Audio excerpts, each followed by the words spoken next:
കൊല്ലത്തെ സ്ഥാനാർത്ഥി നിർണയത്തിൽ KSU പ്രവർത്തകരെ പരിഗണിച്ചില്ലെന്ന് പരാതി. DCC നേതൃത്വത്തിനെതിരെ KSU കൊല്ലം ജില്ലാ പ്രസിഡന്റ് അൻവർ സുൽഫിക്കർ ഫേസ്ബുക്കിൽ പോസ്റ്റിട്ടു. കൊടികെട്ടാനും പരിപാടിക്ക് ആളെത്തിയേക്കാനും മാത്രമല്ല KSU എന്ന് ഫേസ്ബുക്കിൽ പറയുന്നു. KSU നൽകിയ 14 പേരുടെ പട്ടികയിൽ സീറ്റ് നൽകിയത് ഒരാൾക്ക് മാത്രമാണെന്ന് അൻവർ സുൽഫിക്കർ പറഞ്ഞു. DCC നേതൃത്വത്തിന് നൽകിയ പരാതി പട്ടികയടക്കം പങ്കുവച്ചാണ് വിമർശനം. KSU ജില്ലാ പ്രസിഡന്റ് ഉൾപ്പെടെയുള്ളവർ DCC ഓഫീസിൽ പ്രതിഷേധിക്കുകയാണ്. ഇപ്പോ ചില നേതാക്കൾ ഞങ്ങളങ്ങനെ പേരെടുത്ത് പറയാനൊന്നും ആഗ്രഹിക്കുന്നില്ല. KSUക്കാർ കോളേജുകളിൽ മത്സരിക്കട്ടെ എന്നൊക്കെയാണ് പറയുന്നത്. അത്തരത്തിലേക്കുള്ള പരാമർശങ്ങളൊക്കെ തെറ്റാണ്. തെരുവിൽ സമരം നടത്താൻ KSUവും യൂത്ത് കോൺഗ്രസുമാണുള്ളത്.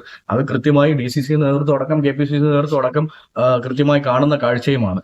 അപ്പോൾ ഈ സീറ്റ് വിഭജനത്തിൽ വരുമ്പോൾ ഇത്തരത്തിലേക്കുള്ള അവഗണന അത് എന്നെ സംബന്ധിച്ചിടത്തോളം എനിക്കതൊട്ടും പറ്റത്തില്ല. എന്റെ സഹപ്രവർത്തകരായിട്ടുള്ള ആളുകളെ സംരക്ഷിക്കുക തന്നെ ഞാൻ ചെയ്യും. അതുകൊണ്ടാണ് അത്തരത്തിലേക്ക് ഒരു പോസ്റ്റുമായി ഞാൻ കടന്നു വന്നത്. ലിജോ റോളൻസ് ചേരുന്നു. ലിജോ, യൂത്ത് കോൺഗ്രസിന്റെ പ്രസിഡന്റ് ഇതുമായി ബന്ധപ്പെട്ട് സ്റ്റേറ്റ് പ്രസിഡന്റ് പ്രതിഷേധം അറിയിച്ച മിനിറ്റുകൾക്ക് ശേഷമാണ് ഇപ്പോൾ KSUവിന്റെ ഭാഗത്തു നിന്നും ഇത്തരത്തിൽ പരാതി ഉയരുന്നത്. എന്താണ് KSUക്കാരുടെ പരാതി? പോസ്റ്റിൽ എന്താണ് പറയുന്നത്? എങ്ങനെ പരിഗണിക്കും DCC?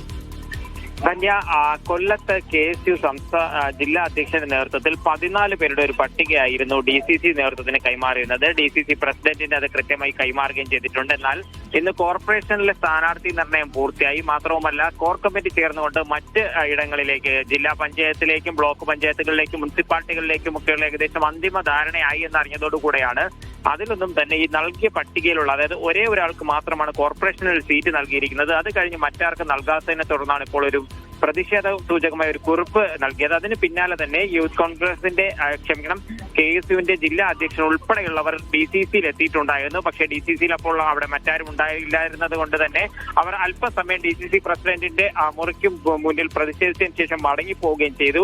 തുടർന്നുള്ള ദിവസം, അതായത് കൃത്യമായ പട്ടികയിൽ ഇവർക്ക് ഇടം ലഭിച്ചില്ല എന്നുണ്ടെങ്കിൽ പ്രതിഷേധം ശക്തമാക്കുമെന്നുള്ള കാര്യമാണ് അറിയിച്ചിരിക്കുന്നത്. ആ പോസ്റ്റിലെ പ്രധാന കാര്യങ്ങളെന്ന് പറയുന്നത്, അതായത് ഉറക്കം നടിക്കുന്നവരുടെ ചെവിട്ടിൽ പടക്കം പൊട്ടിച്ചുണർത്തും, അതായത് തങ്ങളെ പരിഗണിച്ചില്ല എന്നുണ്ടെങ്കിൽ കൃത്യമായ പ്രതിഷേധം ഉണ്ടാകുമെന്നുള്ള ഒരു കാര്യം തന്നെയാണ് അറിയിക്കുന്നത്. മാത്രവുമല്ല, KSUക്കാർ ചില കോളേജുകളിൽ മാത്രം മത്സരിച്ചാൽ മതി എന്നുള്ള ഒരു നേതാവ് പറഞ്ഞതായും പറയുന്നത്. ഇതിന്റെയൊക്കെ പിന്നിലുള്ള ഒരു കാര്യമെന്ന് പറയുന്നത്, DCC പ്രസിഡന്റിനെ നിയന്ത്രിക്കുന്നത് ജില്ലയിൽ നിന്നുള്ള ഒരു പ്രധാന ജനപ്രതിനിധി എന്നുള്ള ഒരു പരാതിയാണ് ഇവർ ഉയർത്തുന്നത്. അത് കൃത്യമായി അഡ്രസ് ചെയ്തില്ല എന്നുണ്ടെങ്കിൽ കൂടുതൽ പ്രശ്നത്തിലേക്ക് പോകും. ആദ്യഘട്ടത്തിൽ തന്നെ സ്ഥാനാർത്ഥികളെയൊക്കെ പ്രഖ്യാപിച്ച് നേടിയ ഒരു മുൻകൈ ഇത്തരത്തിൽ പ്രതിഷേധങ്ങൾ ഉയരുമ്പോൾ നഷ്ടപ്പെടുമെന്ന ഒരു ഭീതി DCC നേതൃത്വത്തിനുമുണ്ട്. ധന്യ. ശരി ലിജോ.